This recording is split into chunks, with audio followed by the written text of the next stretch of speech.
J'entrai dans la salle de banquet et la pièce scintillait sous la douce lueur des lustres. Les verres en cristal reflétaient la lumière dorée comme de petits secrets coupables. 160 personnes étaient assises, champagne à la main, attendant une célébration à laquelle je n'étais pas censé être invité. Mon estomac se noua. Mes parents m'avaient exclu, moi, ma propre fille, de la célébration des 80 000 $ de ma sœur. Ils me souriaient de l'autre côté de la salle, leur visage arborant un masque de générosité alors que je connaissais la vérité. J'avais un billet pour assister à leur fierté, mais ils m'avaient volé mon invitation. L'ironie me frappa d'abord en silence. Ils se vantaient du succès de ma sœur, des préparatifs extravagants, des fleurs importées. Pendant ce temps, j'avais découvert les failles de leur façade étincelante des semaines auparavant. Relevés bancaires, factures impayées, appels téléphoniques chuchotés. La maison, les voitures, même l'organisatrice de réception hors de prix. Ils étaient au bord du gouffre.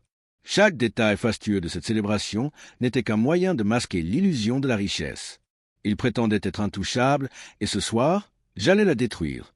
Je me suis souvenu du jour où je leur ai fait une confiance aveugle. Les anniversaires de mon enfance, l'étreinte de ma mère qui semblait infinie, la fierté de mon père qui me portait. Nous étions une famille inséparable, une forteresse. Mais les forteresses s'effondrent de l'intérieur. Le changement s'est opéré lentement, par petites injustices, par réussites ignorées. Ma voix s'est faite plus discrète.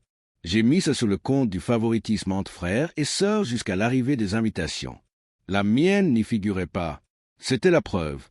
J'ai remonté la piste, des notes dans un agenda resté ouvert, un coup de fil précipité, une légère lueur de culpabilité dans les yeux de ma mère quand elle pensait que je ne la regardais pas. Puis j'ai trouvé la pièce manquante du puzzle, le relevé comptable. 80 000 $ dépensés pour un événement que mes parents ne pouvaient pas se permettre. Le sourire de ma sœur masquerait une dette qu'ils ne pouvaient pas admettre. Mes mains me démangeaient, non pas de colère, mais de précision. Je n'exploserai pas. Je ne crierai pas. J'agirai. Le plan s'est formé silencieusement dans mon esprit au fil des nuits blanches. J'ai photographié les documents, mémorisé les dates, calculé le timing. Chaque geste devait être précis. Pas de dommages collatéraux, pas d'erreurs embarrassantes, juste une exposition médiatique. Ce soir était crucial. Je me suis approché du responsable du traiteur, Eli, et murmuré quelques mots. Les boissons ne seraient pas servies. Les serveurs ont marqué une pause. La musique continuait, mais la célébration était suspendue sous mon commandement invisible. Les invités ont commencé à murmurer. Curiosité, confusion, suspicion. Parfait. Puis je me suis avancé au centre de la salle. Tous les regards se sont tournés vers moi. Il y a eu une erreur, ai-je dit doucement, laissant mes mots planer comme une fumée. Cet événement n'a jamais été entièrement financé. Le budget est insuffisant. Les organisateurs ont été embauchés à crédit. Et j'ai marqué une pause, laissant le poids de la vérité se faire sentir. L'argent a été emprunté sur des actifs inexistants. La salle s'est figée. Les visages se sont figés. Les coupes de champagne tremblaient dans les mains de ceux qui croyaient la richesse éternelle. Les sourires de mes parents se sont effacés. Les lèvres de ma mère se sont entr'ouvertes sous le choc. Les mains de mon père ont tressailli comme s'il essayait de remettre en place un masque tombé. J'ai laissé le silence s'installer, ces aspérités blessant plus profondément que n'importe quelle accusation. Puis, j'ai révélé leur secret à voix haute, étape par étape, en présentant les preuves que j'avais rassemblées. Je les narrai calmement, méticuleusement, sans que ma voix ne tremble. Chaque fait s'abattait comme un coup de marteau. Les invités chuchotaient entre eux, certains se tournant pour vérifier eux-mêmes le registre.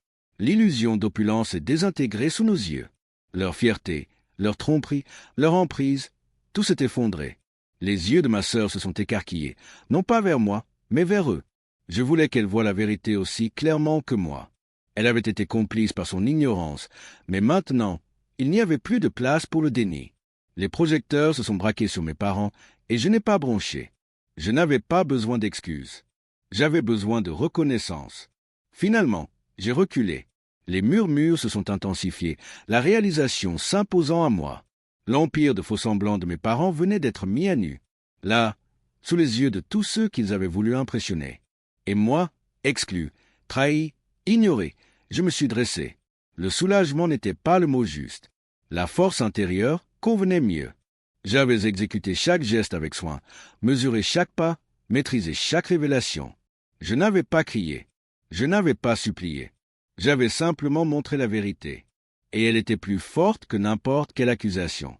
Tandis que les invités commençaient à partir, gênés et chuchotant, un calme m'envahit. Je n'avais pas seulement annulé une fête, j'avais repris ma place. Non pas à la table de la fausse richesse, mais à la table de la réalité. Parfois, la vengeance est assouvie. Parfois, elle est brutale. Et parfois, il est beau de voir la justice se dérouler en silence, laissant le traître exposé et impuissant. Ce soir, je n'étais pas une victime. J'étais la main qui avait fait pencher la balance. Et pour la première fois depuis longtemps, j'ai souri, non pas avec colère, mais avec un triomphe silencieux.